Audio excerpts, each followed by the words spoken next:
Hello guys, it is me Delta One here with Airsoft Talk, and I'm bringing you some news. It is not scripted and it may not have the best information and informativity, but it is news and it is reliable news. Let me know if I should make videos like this. First order of news, Polar Star is making a external drop-in gas gearbox. It sounds interesting, yet it is. Reason being, it is very similar to a paintball gun. It has a board, has burst options, very interesting. There's videos. Polar Star has their own YouTube channel. I highly recommend you go check it out. If you're not subscribed to them, go ahead already and do it. Reason this is so awesome, if you're an M4 fanatic, your gearbox won't break anymore. It's fantastic. What it is basically a gas gearbox drop-in, which is super awesome. Now, the reason this is cool is it runs out the pistol grip. There's a slight modification that you will have to do. Polar Star, I have talked to them personally, and it is going to estimate around, I've seen prices from $450 to $650. Granted, this may be a bit expensive, guys, but don't let this discourage you because, well, think about it. You're buying a drop-in gearbox that will never ever have to require you to buy more parts. You will never strip a piston, tap a plate, gear sets. Nothing will ever break. You'll never need a motor. You'll never need to replace wiring. You'll never need to replace anything that can break ever again. There's only two moving components that I've been told. It's the air nozzle and a spring that pulls the air nozzle back and forth. And it's not an AEG size spring. If you've ever worked on a gearbox, there's a spring that pulls back a tappet plate. That's basically what it is. It's a spring that goes back and forth in that side of the gearbox. Right now, they are currently working on finishing the final production models for version 2, and they have announced that there is a version 3 coming out in the future, which is great for people like me. But one of the downfalls, it is gas. The max gas rigs that you can get, I'm pretty sure if you did some modifying around and tinkering, you could hook it up to probably a scuba tank and shoot all day. But with the recommended settings, you can only get about 7,000 to 8,000 rounds at around 400 to 450 feet per second. So if you were a support gunner like me, this setup is kind of lame, considering you'll have to go refill. But don't let that discourage you. This is a revolutionary thing. This is a great thing. I hope this replaces the gearbox. I recommend everyone to go buy this. This is going to change the way we play Airsoft. Because, one, it's adjustable FPS by a little stick in the computer board. Holy freaking shit. This is amazing. Guys, I recommend everyone go check this out. Go buy this if you can afford it. Now, I know it may seem steep on the price side, but oh my gosh, go buy this. If you're an assault guy, this is a great thing for you. If you're a sniper, this is even better. Go check out the videos. In one of the videos, they were shooting a saw with like .28, 700 FPS at like 25 rounds per second. I spoke to Polar Star personally. They said they got it up to around 47 rounds per second at 700 FPS with .28s. This was just an experiment of how far they could push their system to see how it could go. Now, the SAW version they're making is kind of a custom made per order per customer. Now on to the next order of news, which is bad. Polar Star, since they've been making these gearboxes that are drop-ins, that they are working on in their system is hitting the market within the next few months, have made an immediate halt on their other products, such as their concave hop-up nub, which is a great product. If you haven't already seen it, you've been hiding under a rock, not doing anything for the past year. This hop-up nub is revolutionary in my opinion, and is one of the best products that you can buy for your hop-up unit. If you haven't used one already, go buy one if you can find them.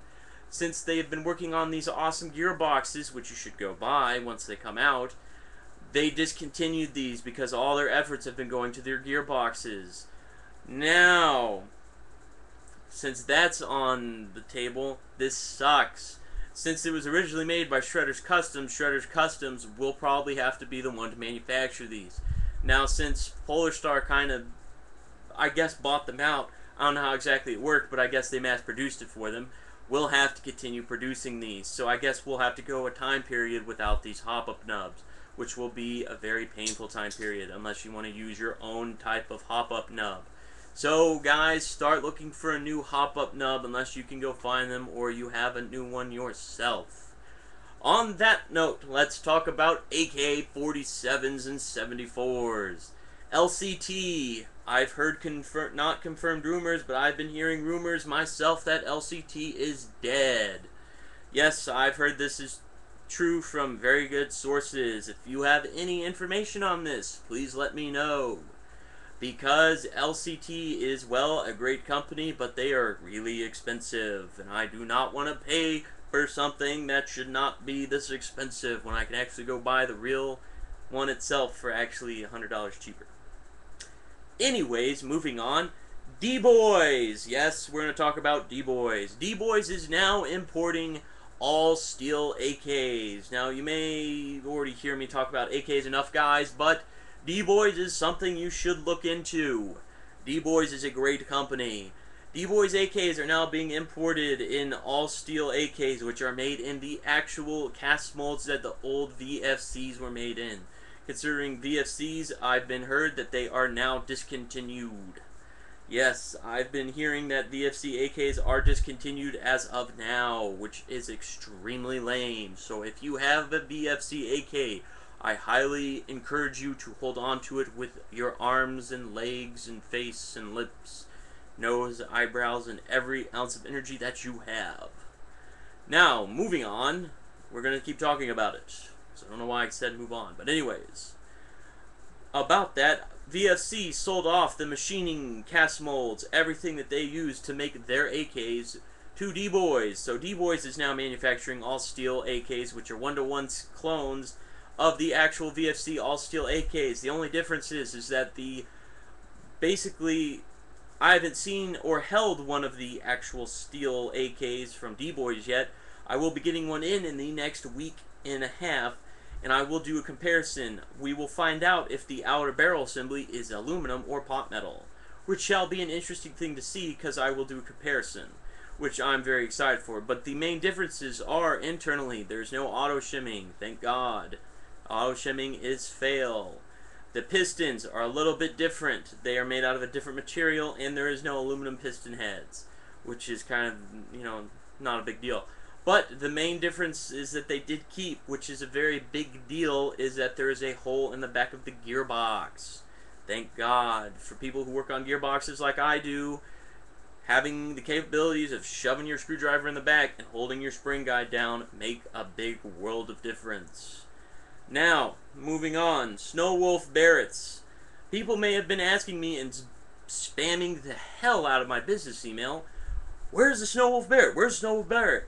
Well, the Snow Wolf Barretts are coming back. Yes, you heard me. They are coming back. Now, what are the prices going to be? A lot more expensive. Are they worth it? No. Reason being, the price. Why'd they go up? I don't know. Really don't.